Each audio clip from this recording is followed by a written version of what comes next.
তারা হয়তো এই হাদিস জানে না, আল্লাহ পাক ওদের কানের মধ্যে আমার এই হাদিসটা যেন পৌঁছে দেন, আমিন।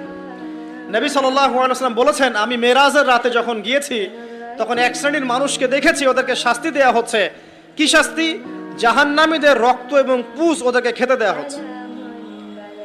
জিবরাইল আলাইহিস সালামকে জিজ্ঞাসা করা হলো যে এরা কারা? তিনি বললেন, এরা আপনার উম্মতের সেই সব ব্যক্তি যারা মাদকদ্রব্য সেবন করত। আল্লাহ রাব্বুল আলামিন তার হাবিবের মাধ্যমে জানিয়েছেন, যখন কোনো মুসলিম মাদক সেবন করে বা কোনো ব্যক্তি মাদক সেবন করে তখন 40 দিন তার নামাজ কবুল হয় না। এরপর যদি সে তওবা করে তাহলে আল্লাহ পাক তার তওবা কবুল করবেন ইনশাআল্লাহ। যদি সে আবারও মাদক খায় তওবা করার পর, আবার 40 দিন তার নামাজ কবুল হবে না। যদি সে আবার তওবা করে আল্লাহ পাক আবার তাকে মাফ করে দিবেন।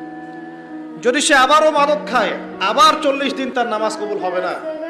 তারপর যদি আবার তওবা করে আবার আল্লাহ তাকে মাফ করে দিবেন। এরপরেও যদি সে আবার মাদক দ্রব্য সেবন করে, নবী সাল্লাল্লাহু আলাইহি ওয়াসাল্লাম বলছেন তাকে আল্লাহ রাব্বুল আলামিন পরকালে মৃত্যুর পরে তিনাতুল খাবাল পান করাবেন। তিনাতুল খাবাল। জিজ্ঞাসা করা হলো, ইয়া রাসূলুল্লাহ, তিনাতুল খাবাল কি জিনিস?